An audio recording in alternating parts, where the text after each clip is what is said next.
Hai semuanya, selamat datang kembali di segmen Kidung Misteri. Di episode kali ini, Kidung Misteri akan mengangkat sebuah kisah nyata pengalaman mistis yang kami angkat dari sang penulis dengan nama akun Embil Bele. Sewaktu ia menginap 2 malam di sebuah hotel di pinggir pantai, Jawa Tengah. Seperti biasa, sebelum mendengarkan cerita ini, kalian bisa cari posisi yang paling nyaman sambil siapin cemilan ataupun sesajen kalian lainnya. Kalau gitu, kita langsung aja mulai ceritanya.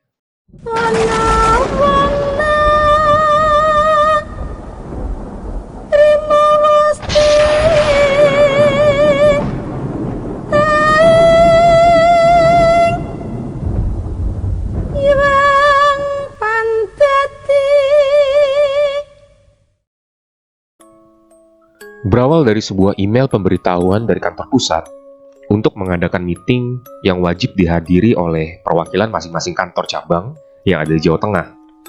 Saya sebagai kepala kantor cabang di kantor salah satu kota di wilayah Jawa Tengah harus menghadiri acara tersebut di awal Februari 2015. Dengan tidak mengurangi rasa hormat kepada owner hotel dan para penunggu makhluk lain yang ada di sana, cerita ini saya mulai. Aku melihat jam tangan kusam yang udah banyak lecet di tepiannya, yang entah karena kebentur atau terantuk benda keras. Jam tangan seusia pernikahanku dengan wanita yang setia sampai saat ini mendampingi hari-hariku dan sudah memberikan satu gadis kecil cantik yang berusia 5 tahun. Sudah jam 2. Aku bergumam sendiri. Di luar terlihat hiruk-pikuk aktivitas jual beli dan lalu lalang kendaraan yang seakan tanpa putusnya. Iya, kantorku memang berdiri di depan sebuah pasar tradisional yang menjadi pusat perputaran ekonomi masyarakat umum di kota kabupaten tempat di mana aku tinggal. Tok tok tok. Terdengar ketukan pelan, kemudian pintu terlihat dibuka secara pelan. Seorang gadis cantik berkacamata menyunggingkan senyum sambil berjalan mendekatiku. Pak, semua dokumen dan laporan, baik tahunan dan bulanan, sudah siap. Check-in juga sudah saya konfirmasikan atas nama Bapak untuk nanti malam. Dia adalah Mega, sekretaris kantorku yang sudah begitu sangat membantuku dalam setiap pekerjaan yang rutin aku hadapi. Iya, makasih ya, Gak. Oh iya, saya nggak perlu driver. Sampein ke Pak Joko untuk pulang di jam kantor aja ya. Siap, Pak. Dengan tekstur hormat seperti seorang militer dia menjawab permintaanku. Pak, jangan lupa oleh-olehnya loh. Dengan tertawa dia menyeletuk. Mega memang sudah terbiasa dan sudah aku anggap sebagai adik sendiri. Di balik kecentilan dia, jangan tanya, apapun tugas yang aku minta pasti akan dengan cepat dia selesaikan. Dan dia sangat menghormatiku, bukan hormat antara atasan dan bawahan, tetapi lebih hormat seperti seorang adik ke kakaknya. Iya, memang aku ingin semua pegawai di kantorku bekerja dengan nyaman dan bekerja seperti sebuah keluarga yang membentuk suatu teamwork yang asik. Ntar tak beliin buah ya, Mega. Kan di sana emang ciri khasnya itu. Ya, kalau lagi nggak musim, ntar daunnya tak bawain. Hahaha. Aku tergelak sambil disambut cemberutnya muka Mega. Bapak sukanya gitu deh. Ya udah, saya kembali ke ruangan ya, Pak. Sambil masih cemberut, dia berjalan keluar ruangan dan aku hanya mengangguk dan masih tergelak. Setelah aku sempat pulang dan pamit pada istri serta gadis kecilku, aku mulai memacu mobil dengan kecepatan sedang menuju kota tersebut. Suasana remang sudah mulai menjelang. Aku berpikir untuk mencari masjid atau musola untuk berhenti sejenak melaksanakan kewajibanku sebagai seorang muslim. Nah, itu di depan ada musola. Aku berbicara sendiri setelah di depanku terlihat sebuah musola. Aku segera menepi dan bergegas menuju musola untuk melaksanakan kewajiban sholat maghrib yang dengan kebetulan sudah berkumpul beberapa jamaah yang akan melaksanakan sholat secara jamaah. Aku kembali memacu mobil menuju hotel di mana tempat aku akan menginap dan mengikuti kegiatan kantor dengan pelan karena aku sambil merokok. Secara otomatis kaca di kemudi aku buka supaya asap rokok tidak bergumul di dalam mobil. Aku melirik ke dashboard, masih jam 18.40. Tiba-tiba di depanku melintas seorang wanita dengan gaun putih dan membawa sebuah payung yang dibuka. Secara refleks, aku mengerem dengan mendadak sambil bergumam, "Gila, nyebrang gak lihat-lihat." Dengan posisi masih berhenti dan aku juga masih melihat wanita yang menyeberang tadi, dari samping kemudi berhembus angin dengan pelan dan tercium bau bunga melati yang sangat tajam yang masuk ke syaraf penciumanku. Aku melihat sekeliling, sudah mulai gelap dan sepi. Gak ada satu kendaraan pun yang melintas. Kok wanita itu gak ada? Kemana perginya ya? Aku berkata sendiri sambil celingak-celinguk mencari keberadaannya. Mataku berhenti mencari karena aku melihat dua tugu jalan masuk ke sebuah tempat. Dan setelah aku pertajam penglihatanku, kok itu seperti nisan ya? Astagfirullah. Memang benar, aku berhenti tepat di depan jalan masuk pemakaman umum yang terletak di sebelah kiri mobilku yang berhenti. Tiba-tiba badanku merinding dan aku sayup-sayup mendengar suara cekikikan wanita yang terdengar jauh. Semua badanku terasa kaku dan susah untuk digerakkan. Tiba-tiba secara pelan, aku melihat wanita tadi muncul di samping kiri mobilku dan melayang secara perlahan, memutar mobilku sambil menyeringai dan tertawa terkikik sambil kepalanya terus menatapku sambil melayang memutari mobil. Rasa takut yang amat sangat membuat seluruh tubuh terasa kaku dan sulit sekali aku gerakan.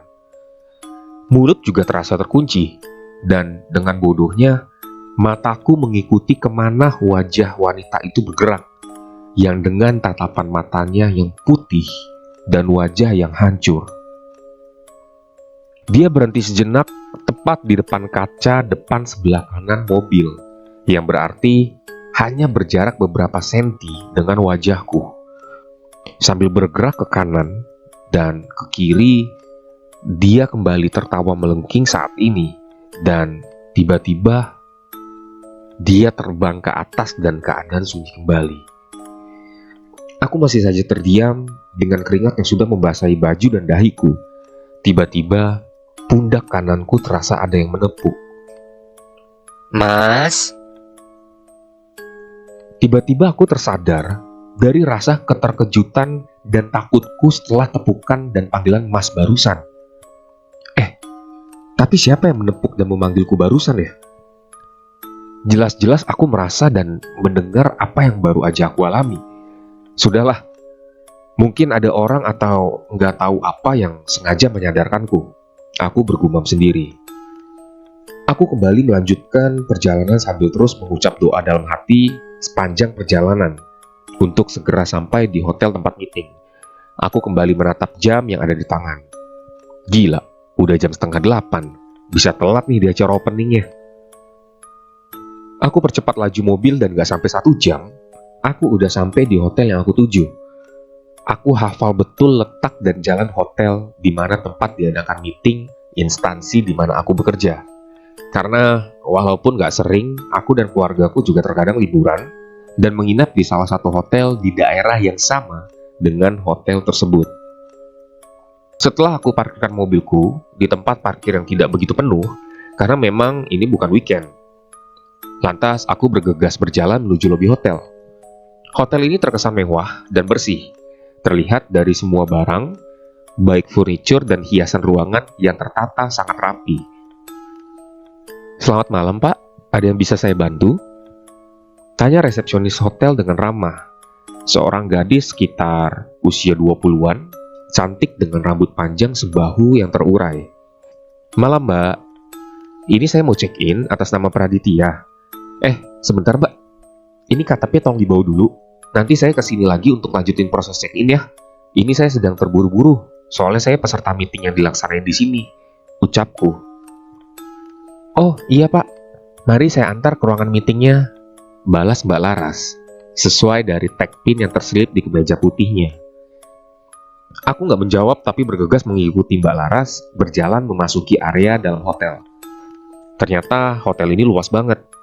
Terdapat kolam renang yang dikelilingi pohon dengan lampu-lampu warna-warni dan dikelilingi bungalow-bungalow dengan taman yang cantik dan rapi.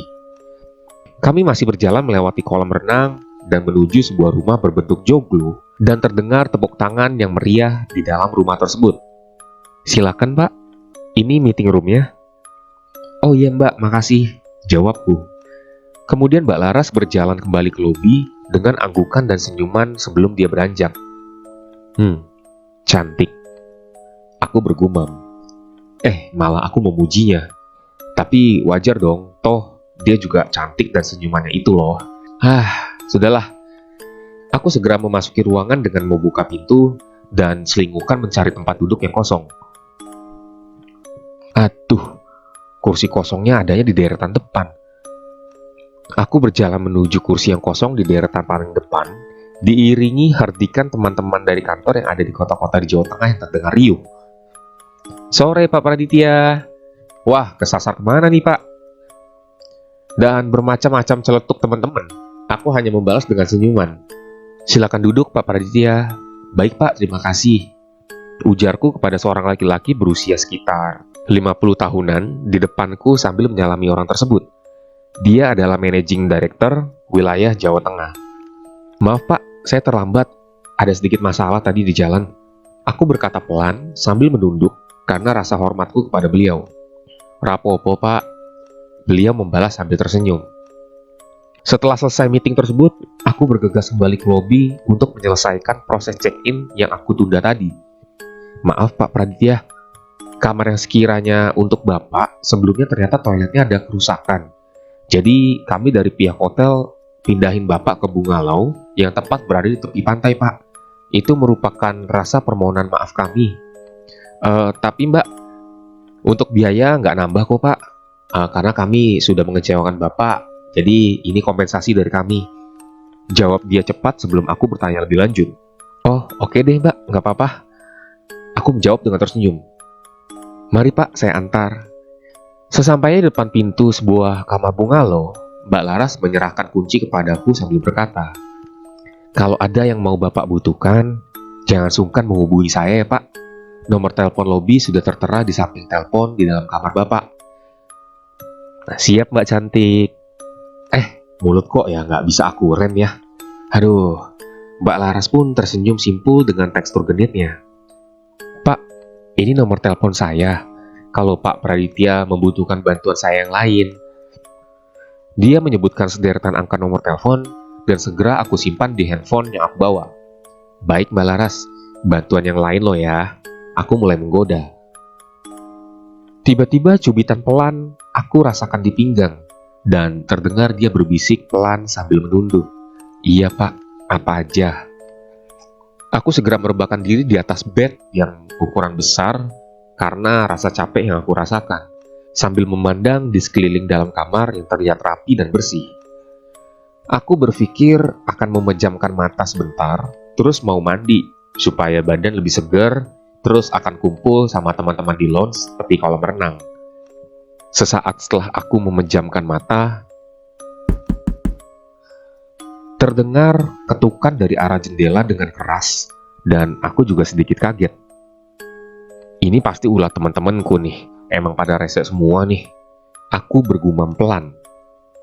Aku segera bangkit dan berjalan ke arah pintu. Suara ketukan kembali terdengar, tapi sekarang berasal dari depan pintu. Ya elah, lu pada suka ngerjain aja ya. Aku berbicara keras kepada orang yang mengetuk barusan. Aku segera berjalan ke depan dan membuka pintu secara cepat. Kok nggak ada orang ya? Pandanganku aku tebarkan ke kiri dan ke kanan, sambil kepalaku sedikit aku majukan untuk bisa melihat dengan jelas, dikarenakan kondisi ruangan depan bungalow memang redup. Itu apa ya? Berdiri tepat di samping ayunan yang berjarak sekitar 8 meter dari tempat aku berdiri. Ayunan dari kayu yang bergerak pelan, dikarenakan terkena hembusan angin pantai malam ini yang memang terasa sangat kencang. Aku sedikit memicingkan mata untuk dapat melihat apa yang berdiri tepat di samping ayunan itu. Kok seperti orang yang lagi selimutan? Aku berbicara dalam hati. Dengan pelan, aku berjalan mendekat untuk sekedar menyapa, karena memang kami adalah sama-sama tamu hotel ini. Semakin dekat, aku mulai melihat sosok yang berdiri tersebut. Badanku bergetar hebat, seluruh tubuh meremang karena merinding hebat. Mulut seakan terkunci dan dengan pandangan nanar, aku jelas melihat apa yang belum pernah aku temui selama ini. Iya, sesosok pocong yang berdiri membelakangiku tepat 3 meter di depanku. Bau busuk bangkai tercium semakin menguat dan tiba-tiba sayup-sayup aku mendengar suara ayat Al-Quran dibacakan pelan di samping telinga kananku, dan aku mencoba menggerakkan tanganku pelan. Usapan lembut pada punggung tangan aku rasakan. Aku membuka perlahan kedua mataku dan aku melihat wajah cantik, terlihat sembab dan guratan rasa khawatir terlihat di sana. Laras. Iya, dia Laras. Gadis cantik petugas lobi hotel terlihat duduk di sebelah kanan bed di mana aku terbaring. Kemudian aku juga melihat beberapa teman kantor berada di sekelilingku. Ada 2 orang yang berdiri, Tio dan Arda. Dia berdiri di samping bed sebelah kiriku dan senyuman tersungging di wajah mereka. Wah, ini pangeran kegelapan udah siuman nih. Arda berbicara sambil menengok ke belakang. Kemudian terlihat 2 orang temanku berdiri dari duduknya yang sebelumnya entah dari sejak kapan sudah berada di dalam sini. Lalu kenapa? Hampir secara bersamaan, kedua temanku yang baru saja berdiri dari duduknya bertanya kepadaku. Aku mencoba untuk bangkit untuk duduk dan aku rasakan sakit di punggung dan kening kiriku. Aku meringis merasakan perih di punggungku. Gue di mana ya? Terus gue kenapa?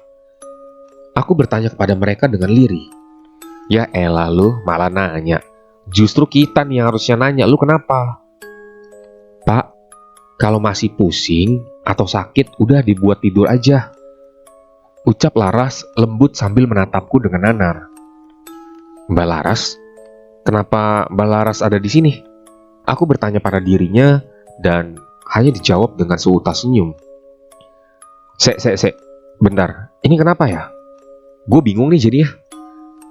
Aku memejamkan mata untuk mengingat apa yang sudah terjadi kepadaku. Kilasan-kilasan peristiwa saat mulai berangkat dari rumah menuju hotel, pertemuan dengan nggak tahu Kunti atau sundel bolong di depan pemakaman umum, kemudian yang terakhir aku melihat sosok pocong, dan setelah aku mencium bau busuk yang amat sangat menyengat, aku udah gak inget apa-apa. Lu tadi ngamuk, dan yang lebih parahnya, lu tadi tuh pecahin 2 kaca besar kamar hotel yang ada di dekat lounge itu. Hah? Gua ngamuk? Tanyaku heran. Tiba-tiba aku terjaga dari tidurku. Badanku masih terasa sakit, terutama di pinggangku, masih sedikit perih. Ruangan kamarku bersinar temaram, dikarenakan lampu utama dimatiin dan hanya tersisa lampu sudut kecil yang sengaja dinyalakan. Hah? Kemana keempat teman gue tadi? Mbak Laras? Loh, kok tahu-tahu gue ketiduran dan kebangun? Jam berapa ini ya? Loh, jam tangan gue kok nggak ada? Gumamku. Banyak sekali pertanyaan yang berputar di benakku. Kemudian aku membalikkan badan ke kiri dan secara refleks, aku memundurkan kepala karena kaget dengan apa yang ada di depanku. Seorang wanita yang tengah terlelap dengan nafas yang tenang dan rambut yang sebagian terurai menutupi sebagian wajahnya. Loh, ini kan Mbak Laras. Kok bisa sampai dia ada di sini? Sebenarnya apa sih yang terjadi? Aku masih saja bertanya dalam hati. Tapi sudahlah, biar besok aku tanyakan saja ke Mbak Laras, kok bisa-bisanya dia tidur di dalam kamarku? Secara kita juga baru kenal tadi. Kemudian aku beranjak dari bed untuk sekedar mencuci muka. Saat aku berjalan menuju toilet, aku menoleh dan melihat di meja ada 1 porsi nasi beserta lauk dan sayur ditambah segelas jus jambu sepertinya. Aku menelan ludah dan gak terasa suara cacing di dalam perutku berteriak menandakan kalau dia lapar. Setelah aku bersih-bersih badan, Lantas, aku langsung melahap semua hidangan yang ada di meja tersebut. Ah, kenyang. Aku bergumam. Kemudian, aku menghidupkan rokok yang sedari tadi tersimpan di saku. Aku mengeluarkan asap yang terasa nikmat bagi seorang perokok sepertiku. Iya, jam berapa ini? Aku belum kasih kabar ke istriku dari tadi. Gumamku lagi. Aku kemudian mengambil HP yang ada di dalam tas pakaian yang aku bawa. Hah? Udah jam 1 pagi? Selama itukah aku tiba-tiba tertidur tadi? Hampir 3 jam aku tertidur setelah aku mengikuti seremonial opening acara kantorku. Kemudian aku mulai mengetikkan kata demi kata kepada istriku yang isinya bahwa aku sudah sampai dan tadi langsung kegiatan dan ini baru selesai. Aku pun sedikit berbohong kepadanya agar dia tidak khawatir terhadapku. Aku menyenggol dengan tidak sengaja vas bunga saat meletakkan HP ke atas meja kerja yang berada di pojok ruangan hotel.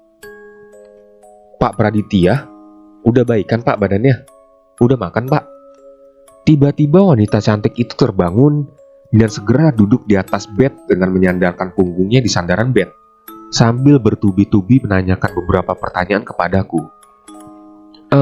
Iya Mbak, kebangun lapar. Aku nyengir. Oh ya Mbak, apa yang sebenarnya terjadi ya? Kenapa kok Mbak Laras ada di sini? Sambil tersenyum dia berdiri dan berjalan ke arahku. Besok saya akan ceritakan semuanya ya Pak. Ini udah malam, nggak baik cerita-cerita yang menyeramkan, ujar Mbak Laras. Mbak Laras berdiri tepat di depanku, kemudian menundukkan badannya dan tangan halusnya mengusap keningku yang sakit dengan pelan. Masih sakit Pak? Tanya dia. Iya sedikit. Aku menjawab dengan gugup karena jarak kita sangat berdekatan. Kemudian tangan Mbak Laras berganti membelai pipiku dengan lembut sambil menatap dengan teduh kedua mataku. Dan kalian tahu apa yang terjadi? Ya, kami melakukan apa yang harusnya tidak kami lakukan pada malam itu. Setelah kejadian itu terjadi, kami kelelahan karena nggak tahu berapa kali kami melakukannya. Kami tergeletak di atas kasur sambil saling pandang. Terlihat seuntai senyum Mbak Laras kepadaku. Aku membelai lembut kepalanya dan berniat ingin mencium keningnya. Dan tiba-tiba... Iya, dia. Mbak Laras tiba-tiba tertawa melengking dengan deretan giginya yang hitam, mata yang memerah dengan bola mata melotot, dan hampir terlepas dari kelopaknya. Bahkan sudah terlepas pada bola mata sebelah kanan yang hanya terekat pada uratnya saja. Rambutnya yang menggimbal dan terkesan aut-autan terus menatapku dengan tajam. Kembali aku merasakan kengerian yang amat sangat. Seluruh tubuhku bergidik dan terasa kaku. Bahkan untuk sekedar mengucap doa dalam hati saja aku tidak sanggup. Bau anyir dan busuk menyeruak ke dalam syaraf penciumanku yang membuat sesak pernafasan ini semakin sesak dan semakin sesak. Tapi aku bisa apa? Aku seperti patung yang tidak bisa bergerak sama sekali. Iya, dia masih ada di depanku dengan jarak yang amat dekat. Sangat dekat. Tiba-tiba, tangan yang hanya tersisa tulang dengan kuku yang panjang dan menghitam secara perlahan mengelus pipi sebelah kananku. Samar, aku mendengar dia bicara dalam bahasa Jawa. Kurang lebih apa yang disampaikannya adalah seperti ini. Manusia ganteng, aku ikut kamu ya. Kamu sudah membuat hatiku suka. Kemudian setelah itu dia menghilang. Tubuhku akhirnya dapat aku gerakan perlahan, dengan peluh kembali membasahi seluruh tubuhku yang tidak memakai pakaian sama sekali. Astagfirullah, apa yang aku alami ini? Kenapa aku terus saja diganggu oleh dia? Iya, dia makhluk wanita yang gak tahu sosok itu sundel bolong atau kuntilanak, yang sedari awal terus mengikutiku dari pertama di jalan saat menuju ke sini sampai detik ini. Apa salahku? Dan kesalahan terbesarku adalah aku sudah melakukan hubungan intim dengan dia. Aku pun mengutuk diriku sendiri kenapa dengan mudahnya aku mengikuti godaan nafsu.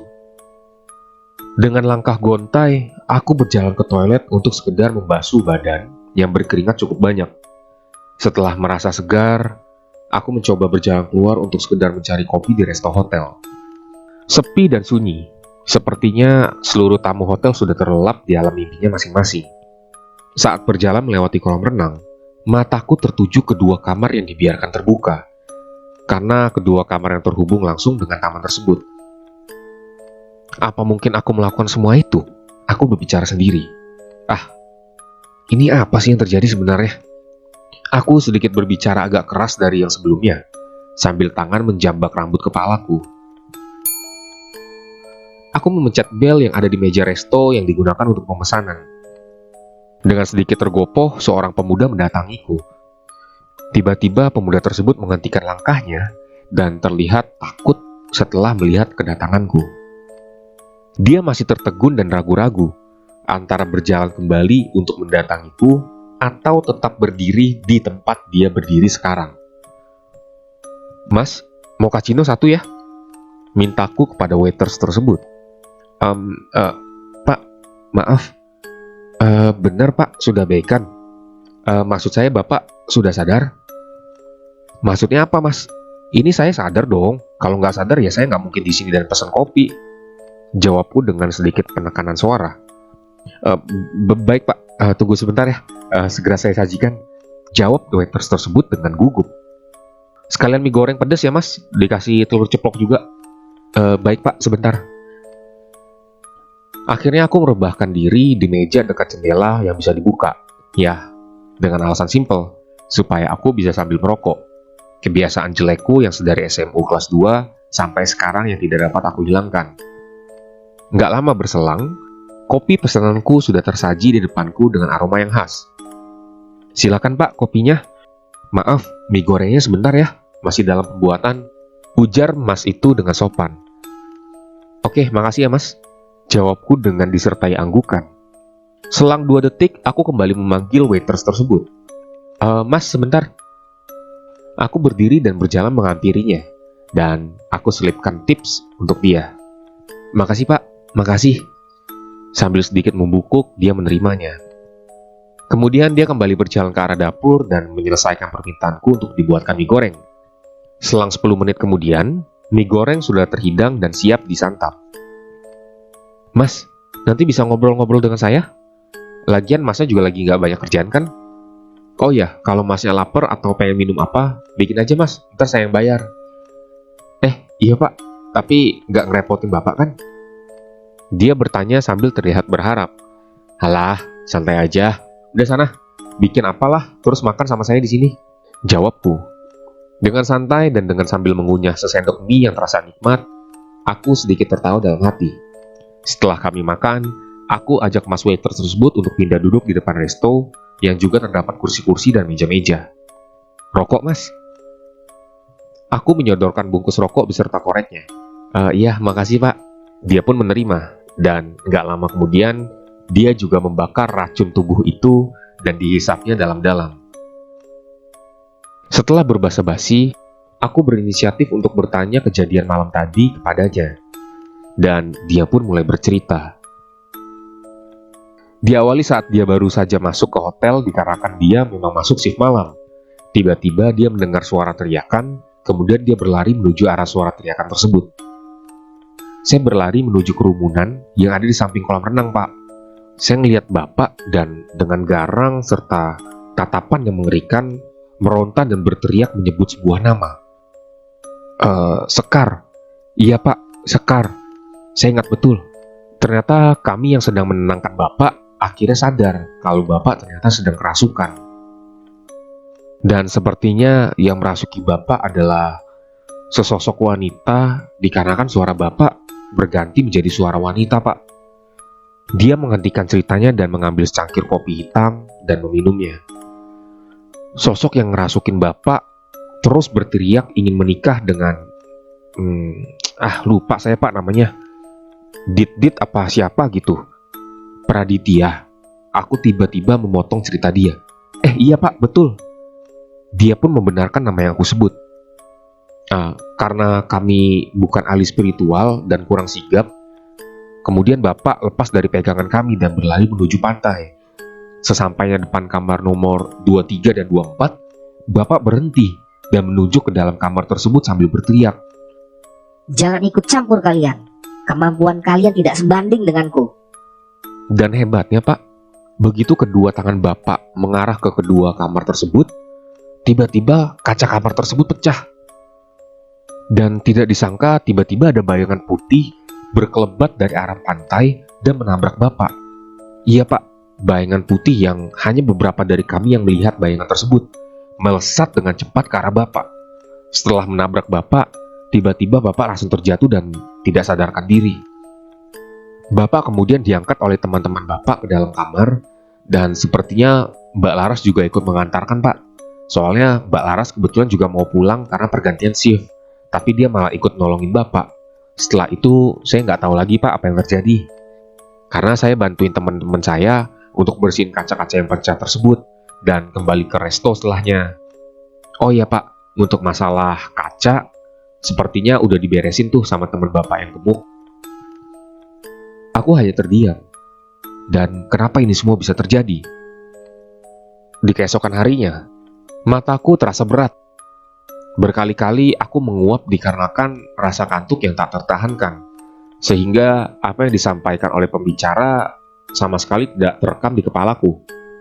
Berkali-kali Jaka, temanku dari kantor cabang Klaten, menyenggolku dengan tujuan supaya aku tidak tertidur. Dit, tidur sana lu, kamar aja. Daripada lu dari tadi kayak gitu, ntar ketahuan sama Pak Alfred bisa nyahok lu. Bisik Jaka kepadaku. Iya Jack, badan gua kayaknya remuk nih, tapi gak enak juga udah sore. Ntar deh, dikit lagi juga kelar. Balasku ke Jaka juga sambil berbisik. Dan benar saja, tidak lama Pak Alfred memberikan penyampaian point of meeting dan meminta pada kami untuk segera menyerahkan tugas yang diminta dalam meeting barusan. Jack, ntar gue minta hasil meetingnya ya. Maaf, gue sama sekali gak konsen tadi, pintaku kepada Jaka. Iya beres. Yang penting kenalin ya sama si bahenol incaran gue di kantor lu itu. Balas Jaka sambil nyengir mesum. Mita maksud lu? Nah, tuh paham. Sip dah, ntar gue kenalin sama dia. Jam menunjukkan pukul 5 sore, tepat saat penutupan acara meeting kali ini. Setelah itu acara bebas. Dan memang sebagian teman-teman memilih untuk pulang. Tapi sebagian masih tetap tinggal di hotel dan memutuskan pulang pada keesokan harinya. Sebenarnya aku yang sekali langsung pulang, tapi mengingat kondisiku yang memang tidak memungkinkan, akhirnya aku memilih untuk tetap menginap malam ini dan besok pagi baru pulang. Dit, ntar habis maghrib kita ngobrol ya. Pinta Tio kepadaku yang sepertinya dia juga masih ingin menginap malam ini. Aku balas dengan anggukan kepala sambil tersenyum. Aku bergegas kembali ke kamar untuk mandi dan menjalankan ibadah maghrib. Setelah aku menjalankan sholat maghrib, aku bergegas menuju lounge yang berada di ujung dekat kolam renang. Di sana sudah ada berkumpul Tio, Jaka, Arga, dan Samsul. Mereka sedang menyantap hidangan makan malam yang sudah disediakan oleh pihak hotel. Ah elah, makan gak ngajak-ngajak lu pada. Cibirku ke mereka. Sana, ambil makan dulu, terus kesini makan bareng sama kita, ucap Tio. Satu porsi nasi ayam goreng dan segelas jus nanas sudah aku bawa menuju ke meja, tempat teman-temanku pada berkumpul dan menghabiskan sisa makan mereka. Gimana Dit? Badan lu udah enakan? Tanya Tio. Iya tuh, dari awal masuk ruang meeting sampai acara kelar, mata Adit gak bisa melek. Tambah Arga sambil tertawa tergelak. Yang gak enak tuh gua tahu. Masalahnya pas Pak Alfred lagi ngomong, dia gak dengerin gitu. Timpal Jaka dan keempat temen gua semua tergelak. Ah, cerewet lu pada. Kayak mama aja, jawabku sambil mendengus kesal. Kami kemudian lanjut makan dan segera menghabiskan sisa makanan yang ada di hadapan kami masing-masing. Setelah semua habis, kami berlima pindah meja karena meja yang kami tempati sebelumnya terlihat berantakan. Itu juga karena ide Tio yang makannya seperti kuda, tercecer kemana-mana. Setelah kami menempati meja yang baru, Arga memanggil waiters untuk pesan kopi dan kami yang lain pun juga pesan apa yang Arga pesan. Dit, Sebenarnya kita mau bahas hal yang kejadian sama lu kemarin malam. Tapi karena kita dilarang sama Samsul, akhirnya kita pun milih sekarang untuk bahas apa yang terjadi sama lu, kata Tio dengan ucapan yang serius. Iya, Dit. Sebelumnya kita udah rembukan sama Samsul untuk bahas ini sama lu semalam. Tapi dilarang sama Samsul, karena emang semalam suasana di sini juga lagi gak enak. Hampir teman-teman yang lain juga ngerasain hal yang sama, kata Jaka. Oh iya, Yok. Makasih ya udah ngurusin kaca yang pecah, kataku kepada Tio. Ah, gak usah sungkan gitu, Adit. Kayak sama siapa aja lu. Lu mah sering nolongin gua daripada gua ke lu, tegas Tio. Aku tersenyum sambil menepuk lengan teman sekaligus sahabat aku dari semasa SMP ini. Dit, malam ini lu berani gak buat nyelesain urusan lu sama makhluk yang udah ganggu lu dari kemarin? Tanya Samsul secara tiba-tiba. Kalau lu berani, gua akan bantu lu nuntasin dan ngusir makhluk itu supaya besok-besok dia nggak ganggu kehidupan lu lagi, lanjut Samsul. Ya, Samsul memang terkenal mempunyai kelebihan untuk berkomunikasi dan mengusir makhluk-makhluk dari dunia lain. Dan hampir semua pegawai di instansi di mana kami kerja mengetahui hal itu. Bahkan Samsul pernah diminta ke Balikpapan untuk membersihkan kantor cabang yang baru buka di sana. Tenang, lu nggak cuma berdua sama Samsul, ada kita nih yang ikut bantuin. Tio kembali menguatkan aku untuk mengiyakan permintaan Samsul. Dan setelah aku berpikir, demi kebaikanku juga pada akhirnya nanti, aku segera mengangguk dan dengan mantap mengiyakan permintaan Samsul dan teman-teman yang lain. Baik kalau gitu, nanti tepat tengah malam kita acarain ya. Dan sekarang kita ke kota dulu aja, nongkrong cuci mata, masa dari kemarin ngendon di sini aja, kata Samsul. Setelah habiskan kopi kami berlima menuju mobil Arga dan menuju tengah kota untuk sekedar jalan-jalan sambil menunggu tengah malam nanti. Saat mobil berjalan berlahan menuju kota berjarak sekitar 200 meter dan pas di tikungan, tiba-tiba tangan Samsul memegang pundak kananku sambil berkata lirih. Dia ada dan berdiri di tikungan itu, Dit. Dengan refleks, aku menoleh ke kiri karena mobil Arga memang sudah tepat berada di tikungan dan mulai membelok ke kiri mengikuti tikungan. Aku melihat tepat di samping mobil di bawah pohon besar. Ada sosok wanita berdiri dengan gaun berwarna putih yang berkibar-kibar, dengan rambut yang melambai-lambai karena angin malam saat ini sedang kencang. Seutas senyuman tersungging di bibir wanita itu, dan dengan wajah yang sangat cantik. Iya, wajah mirip Laras, mbak-mbak resepsionis hotel. Dan kejadian itu berlalu begitu saja. Setelah memakikan mobil, kami berjalan menuju sebuah kafe yang berada di sekitar alun-alun kota ini. Sebuah kafe dengan penampilan yang cozy dan dengan lampu yang temaram tentunya adalah menjadi pilihan Samsul kepada kami, karena dia mengisyaratkan akan melakukan sesuatu mengenai rentetan kejadian yang telah menimpaku. Alunan musik akustik dari band lokal yang sedang perform di kafe ini menambah kesan casual kafe dengan bangunan yang unik dan simpel. Samsul berjalan di depan dan setelah berhenti sejenak untuk mencari tempat bagi kami, kemudian dia berjalan ke arah ujung kafe. Dan ternyata di sana ada beberapa gazebo yang sekilas mirip dengan rumah joglo. Kami memilih gazebo yang paling ujung karena hanya gazebo itulah yang kosong. Kemudian seorang wanita cantik mendekati kami setelah kami merebahkan diri pada gazebo yang telah kami tempati sekarang. Dengan tersenyum, wanita tersebut mempersilahkan kepada kami untuk memesan menu yang ada di buku menu yang sudah diserahkan kepada kami. Setelah kami memesan minuman dan beberapa makanan ringan, dikarenakan kami memang sudah kenyang dengan makanan di hotel tadi, wanita tersebut segera berlalu. Keren juga ya tempatnya, nggak nyangka di kota yang nggak terlalu besar ada tempat seperti ini, ucap Arga sambil matanya menelusuri setiap ruangan yang ada di kafe. Iya nih, lumayan juga, timpal Jaka sambil membakar sebatang rokok. Gimana nanti malam? Tanya Jaka kepada Samsul sambil mengenyitkan kedua alisnya. Ya jadilah, tapi gue masih penasaran, gimana sih awal muasalnya kok Adit bisa digangguin kayak gitu? Jawab Samsul sambil menggeser duduknya untuk lebih dekat denganku. Dit, sini deh, coba mana tangan kanan lu? pinta Samsul kepadaku. Mau diapain? Tangan gua. Tanyaku cepat. Udah sini, gue pengen tahu kenapa makhluk-makhluk itu kok gangguin lu? Jawab Samsul datar. Aku menggeser tangan kananku dan aku letakkan di depan Samsul sambil aku merubah posisi duduk menghadap Samsul. Kemudian Samsul menggenggam telapak tanganku sambil memejamkan mata dan terlihat bibirnya bergerak-gerak pertanda dia sedang membacakan doa. Jaka, Arga, dan Tio hanya terdiam memandangi kami sambil menikmati rokok mereka masing-masing. Tiba-tiba genggaman tangan Samsul aku rasakan mengeras dan sedikit bergetar. Aku masih saja diam dengan perlakuan Samsul kepadaku. Ada satu jin perempuan yang mau sama lu, tapi bukan buat jadi korban. Dia mau sama lu untuk dijadiin pasangan dia, karena dia sangat suka sama lu, kata Samsul lirih dan masih dengan memejamkan matanya. Hah? Maksudnya apa? Aku terkejut setelah mendengar apa yang disampaikan oleh Samsul barusan. Apalagi kalian sudah melakukan hubungan suami istri, sehingga jin tersebut semakin suka sama lu, kata Samsul lagi sambil mengenyitkan dahinya.